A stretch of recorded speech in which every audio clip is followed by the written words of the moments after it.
Salam. Dengar? Dengar. Mr. Mas. Ya, saya. Jelas tak suara saya? Jelas? Cantik. So kita Baik. tunggu kita punya audience.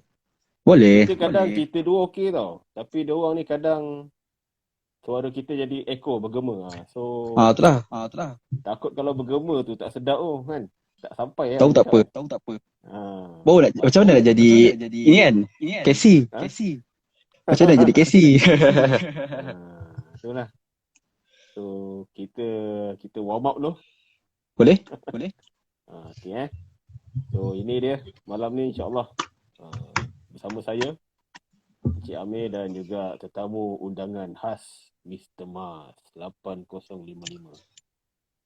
Jadi ini satu live eksperimentasi kita panggil. Kita dah biasa buat sembang buku, ajak penulis dan biasa kita live siang.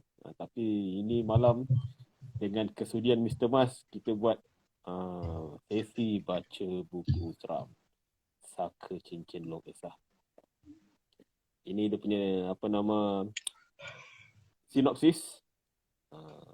Cuba menyesuaikan diri dengan kehidupan baru di kampung ternyata susah buat Diana. Apatah lagi perlu mendiami rumah pusaka yang begitu asing. Tanpa disangka-sangka Diana menjumpai sesuatu yang menggugah naluri ingin tahunya. Tuan Ami, Assalamualaikum. Ami Adnan. Dengar suara kami. Jelas tuan? Dia bagi love lah. Tuan Ami komen sikit. Ini kita punya eksperimentasi Tuan Ami. Baca buku seram malam-malam. Kalau jelas, kita teruskan. InsyaAllah pukul 10 tepat ni. Lagi 2 minit lebih kurang. Kita banyak buku seram kat galeri ni Tuan Ami. Tapi saya sangat yakin dan percaya. Bukan orang tak nak baca buku. Tapi orang tak tahu buku kita wujud. Okay, nice. Thank you Tuan Syahimi 789. Apa? Semua main nombor Mr. Mas 8055. Syahimi 789. Okey lah, saya nak jugalah. Hamzah 125. Okey. Bersama saya Hamzah 125. Baik. Sebuah bilik misteri dan sebuah potret lama membawa Diana ke garisan permulaan kepada pembongkaran misteri keluarga yang telah dikambus sekian lama. Kejadian demi kejadian aneh kian tersingkap bermula di rumah dan berlanjutan hingga ke kampus. Kehairanan, dia mula tertanya-tanya di manakah silapnya dan kenapa penampakan demi penampakan mistik tidak lagi terhijab di hadapan mata. Akhirnya, konflik diri dan keluarga memberikannya sebuah erti kehidupan menjangkaui batasan pemikiran. Okey, seminit lagi insyaAllah. Jadi buku ni kalau ikut sini dia tahun 2019 lah. Dia penulis bersama Suhana Saleh dan juga Nida Zahar. Jadi untuk pembaca sesi julung kali kita buat ni bersama saya Tuan Hamzah dan juga Mr. Mas. Tukar nama tu lah. Encik Hamzah dan juga Mr. Mas. Okey. So kita bacakan kepada korang yang join live ni. Special kita baca satu malam, satu bab, satu minggu. Orang cakap demand bagus, boleh jadi Mr. Mas boleh buat tiap malam, bukanlah. Gurau. Boleh. Kita ada kerja. So, kita tengok feedback dulu. Okey, tepat 10. Kita janji pukul 10, kita mula pukul 10. Okey. Bismillah, saya mula dulu. Okey, bab ni kalau ikut buku ni ada 15 bab.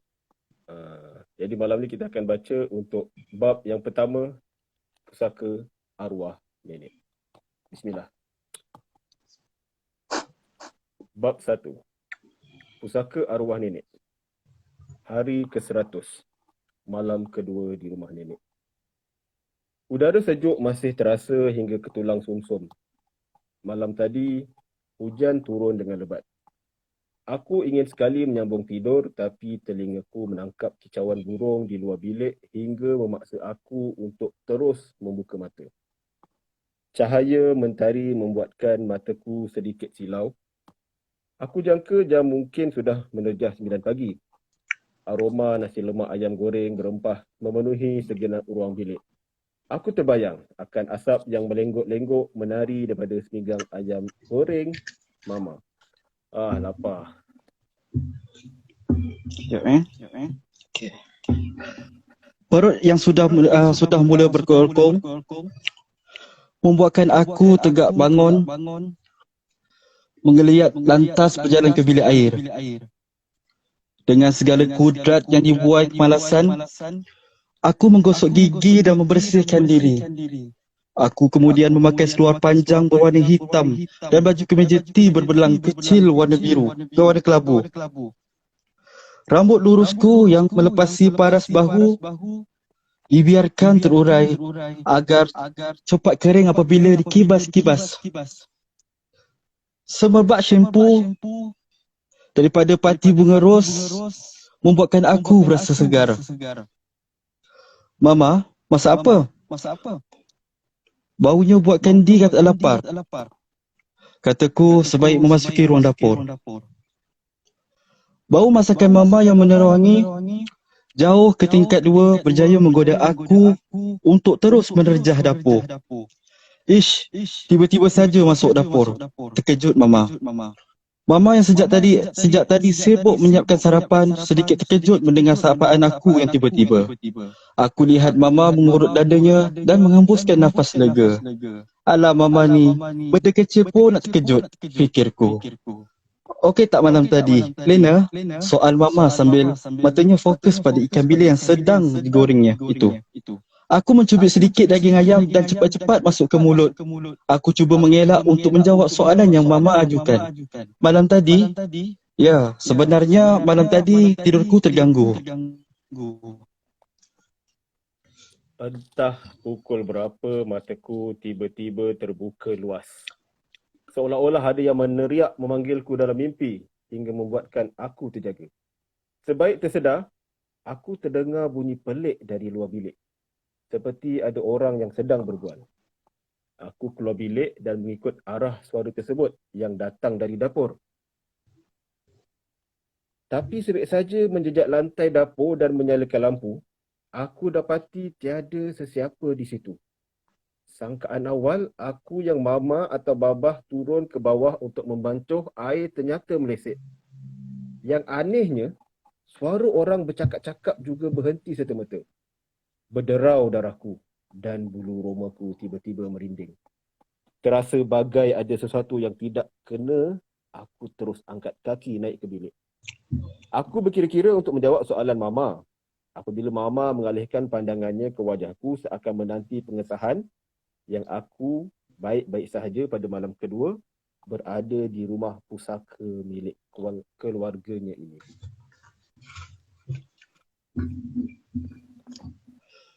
Malam tadi, Mama atau Abah ada turun ke dapur?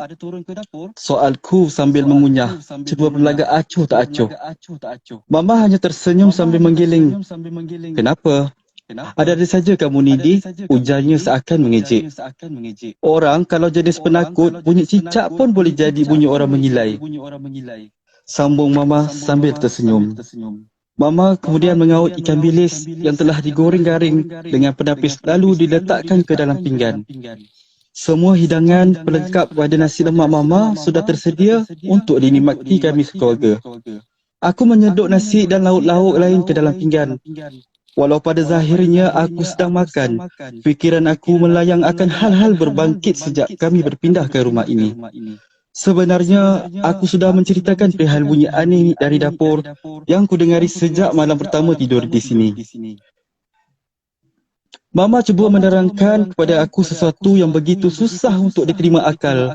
Menurut Mama, bunyi aneh dari dapur itu adalah petanda roh arwah Nenek Esa datang menjenguk anak cucunya. Aku pelik macam mana Mama boleh percaya akan benda-benda karut seperti itu. Seperkara lagi, aku tak tahu kenapa Mama beria sangat hendak duduk di rumah pusaka arwah nenek. Padahal, bukannya seronok sangat pun duduk di rumah banglo 2 tingkat dengan 5 bilik ini.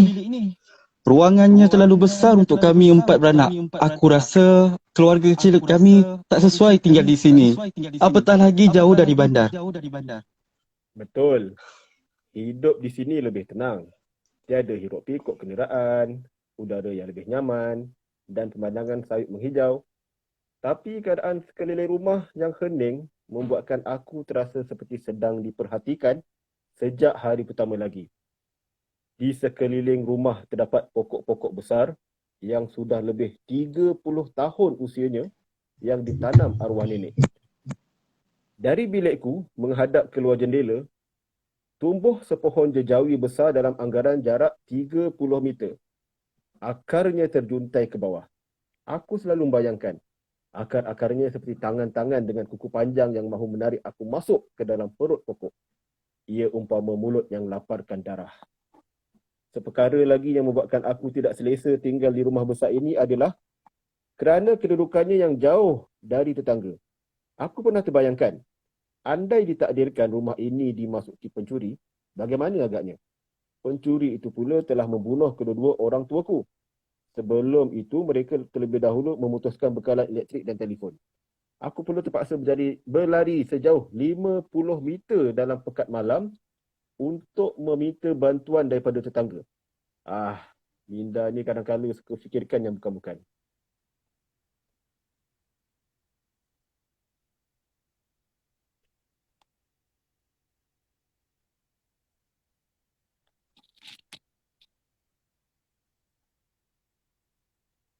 Dengar adik? Tiba mute ah.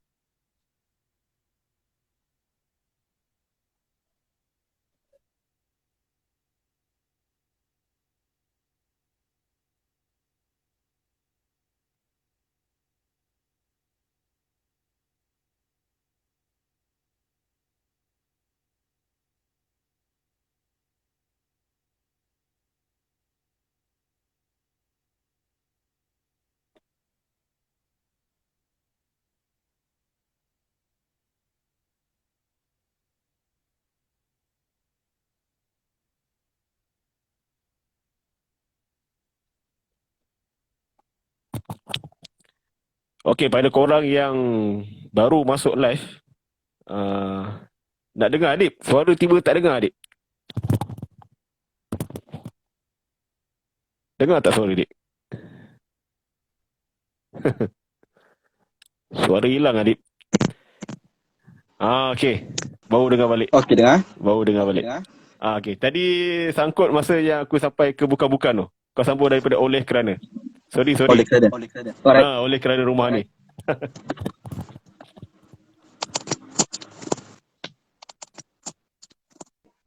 Dengar Okey, clear.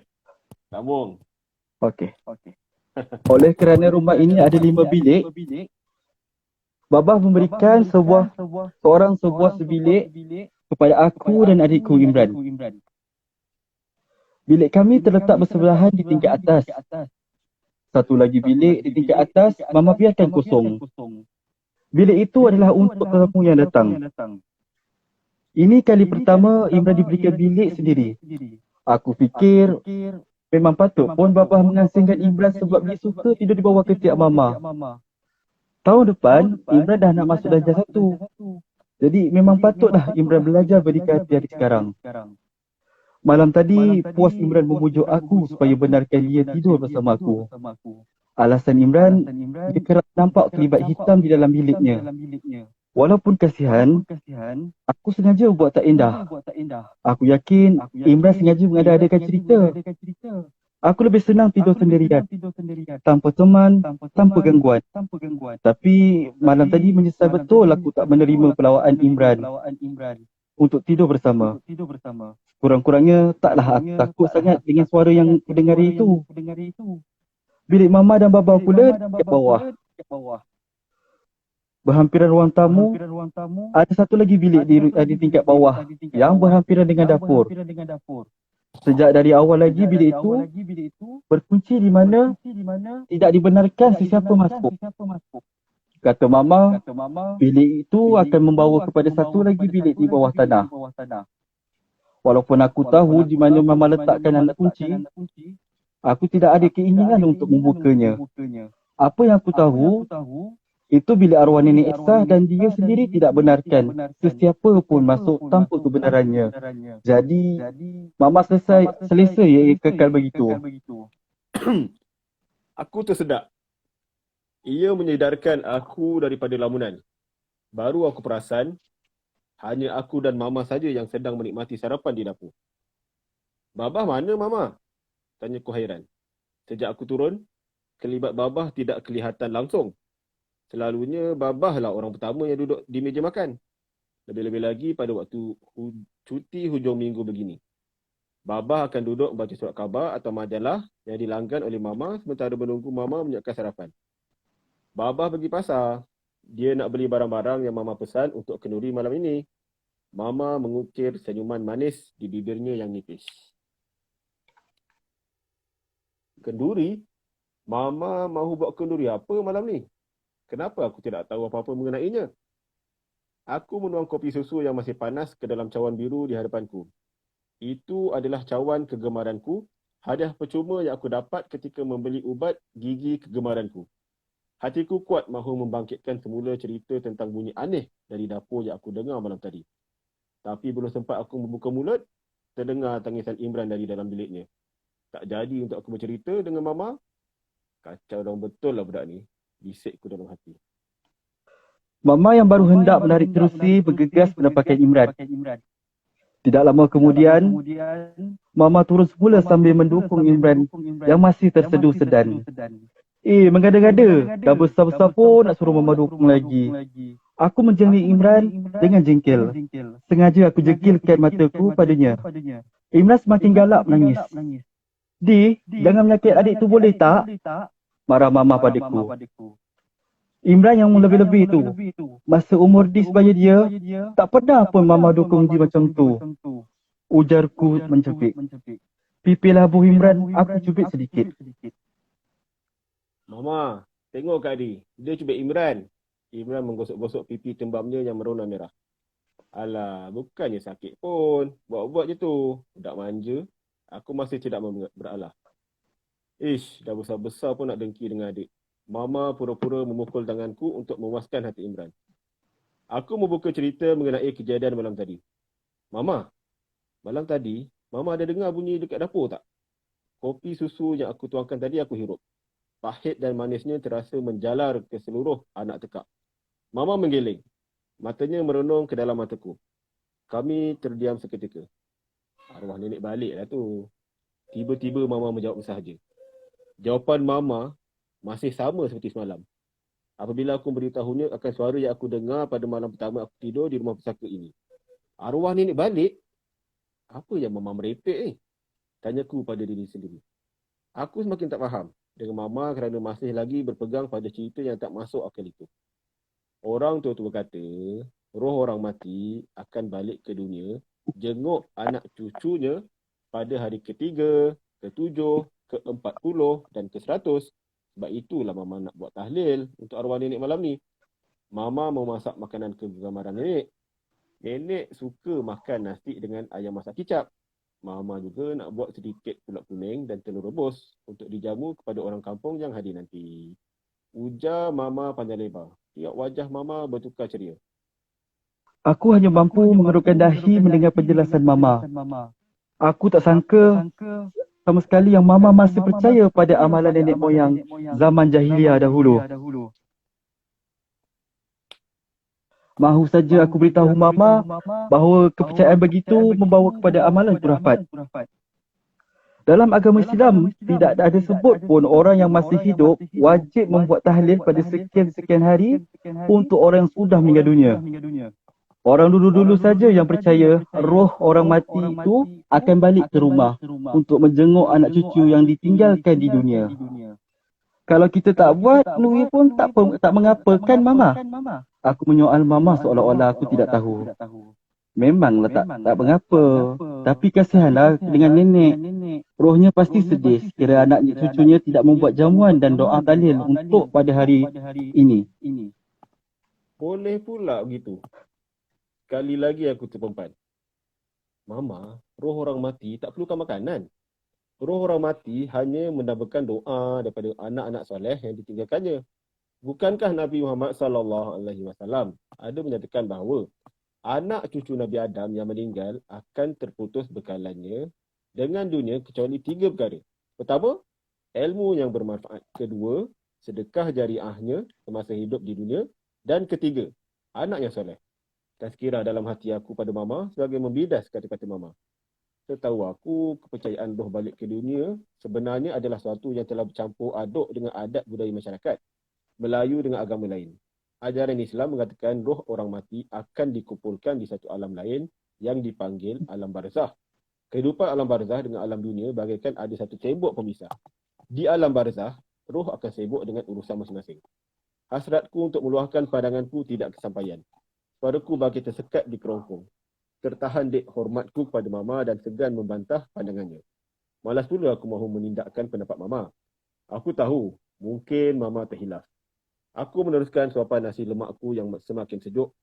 Pusat fikiranku ditumpukan kepada kesedapan rasa masakan mama ini.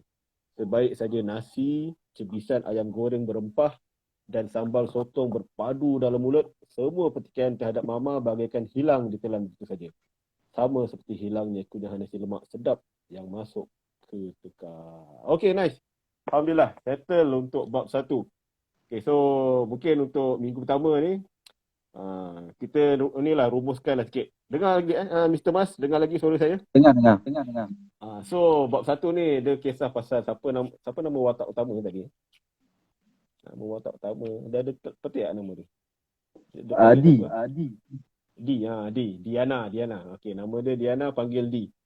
So dia dua orang beradik. Diana dengan adik dia siapa nama dia? Imran. Imran. So mereka dua ni satu family baru pindah kampung lah. Baru pindah kampung, rumah nenek dia. Dan rumah tu besar lah. Dan sejak malam pertama, orang cakap apa nama, dia dengar suara pelik kat dapur. Tapi mak dia cakap, itu nenek kau balik tu kan. So bab pertama ni dia cerita macam mana diorang diganggu dengan bunyi-bunyi pelik dan Imran tadi menjerit. Menjerit sebab apa? Tak tahu sebab apa. Nak tahu ni kita tunggu bab kedua lah. So insyaAllah kalau feedback baik, Mr. Mas kita doa sihat. InsyaAllah sama-sama kita panjang umur. Kita sambung minggu depan. Pukul 10. Sesi kita sebenarnya 10-15 minitnya. Ni pun dah 18 minit. Minggu pertama kan tak reti bajet masa lagi. Baca pun banyak sangkut-sangkut lagi. Tak apa. Kita belajar dan kita improve. Terima kasih Tuan Syaimi, komen terbaik. Thank you. Kita nak promote ni buku Seram Mistik DP. Kita punya hashtag Seram Mistik DP. Saka cincin long esa. Harga murah je. RM17. Ini jual lagi tak? Mr. Mas ada jual lagi tak? Masih ada lagi. Dia dah tak jual lah. Nak beli dengan Mr. Mas boleh, dengan Puris boleh, tak kisah siapa-siapa boleh. Yang penting kau kena dapatkan lah buku ni. Orang cakap alang-alang kita punya kes makin tinggi, makin seram ni, kita tambah lagi keseraman dengan buku Saka Cincin Long Esah. Nak seram, biar seram betul-betul. Okay, thank you Mr. Mas. Okay. Kita jumpa lagi minggu depan. Jasamu. InsyaAllah. Okay. Assalamualaikum. Waalaikumsalam.